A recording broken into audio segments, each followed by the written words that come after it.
Okay, so in this video, we're going to do a quick tour of a method-made video SOP. So from here on the dashboard, I'm going to navigate to the demonstration SOP here. You can see how each entry on the dashboard has a button showing which document type it is. So this one is the SOP. We'll open it. And the first thing we'll see is that the Vault Integrity Chain, which is a security system, has scanned the document, and it is confirmed that the data which was signed has not changed since the time of signature. So what we'll see is that this SOP has a title, a purpose, and a video located up here, and the actual text content located down here. Now, what you'll notice is that in the text instructions, there's a play button next to each step. And when I click that play button, it moves the caret of the video directly to that step. So the purpose of this is so that you can quickly scan through the text, identify steps that you need to understand the contextual nuance of, and just watch that step. When you're on the actual manufacturing floor, or even if you're just reviewing an SOP, you probably don't have 26 minutes to sit down and watch the whole thing front to back. So this layout allows you to quickly scan through the text and identify steps you might not understand, and to quickly jump directly to those steps. So let's find an example of a step that that would be a bit difficult to to understand. Okay, so this is a good example of a technical nuance step. So let's look at step 105 here. It says, rock the tube gently without shocking the cells.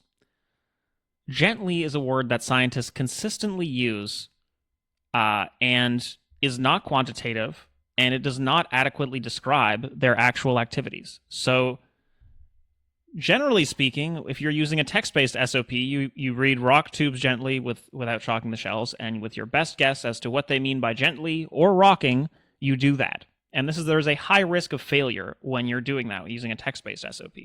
But with Method Made, you can simply click this play button, and we can watch exactly what they mean. Rock it a bit without really shocking the cells. It's right there. My cells are resuspended. So there we have it. We've captured the technical nuance of what gently resuspending these cells actually looks like in this video.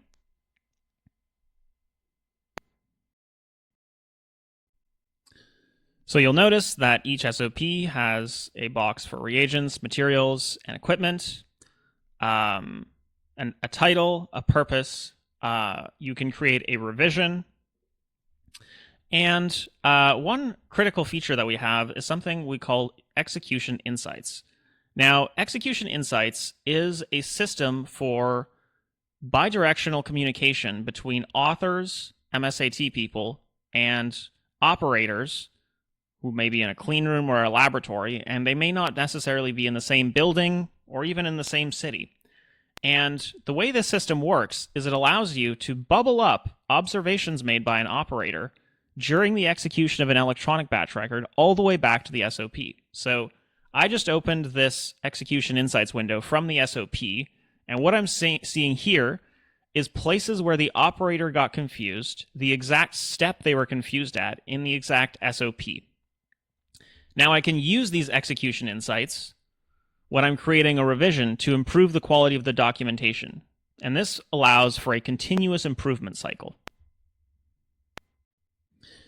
Now, these video SOPs for practical applications like authoring, understanding exactly what scientists mean during their procedure are extremely useful, but there are also times when just a text-based SOP is actually more useful. One of these times can be during an audit, as the FDA prefers and generally is used to PDF documents.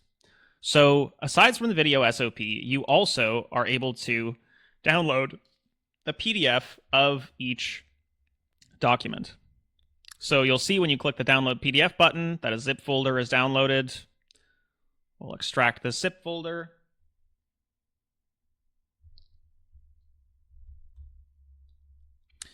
And what we see inside the zip folder is the first thing is the auditor's guide to forensics. Now, this is a PDF guide which is for the auditors to guide them through the system and navigating the audit trails so that they're not left asking questions when they actually ask for the documentation. Everything is explained, the structure of the data and the audit trail system, the security system, the integrity, the signature system, data integrity controls, and yeah, there's no time you have to explain it. It's all documented and included in every single download. Now, we can open up this folder for the specific document here, this SOP, and you'll see there's two subfolders. One for the forensic ledger, which contains the actual certified true original copy of the data in JSON format, which is not really human legible or easy to use, but it is the original data, and auditors may want to see that. But it also includes the PDF, the certified true copy. Now, there are two parts to each PDF. There's the procedural content and the audit trail. So the procedural content is simply the text, the PDF text rendition of exactly what we saw in the user interface, including all the steps separated by sections. And what's much more important and interesting is the actual Alcoa Plus audit trail. So what you'll see is this attributed audit trail, which shows who did what action, a sort of summary of the action here, a larger description, the exact timestamp in standardized universal time zone signature. For all changes, you can see the exact change control log, exactly which steps were changed to what.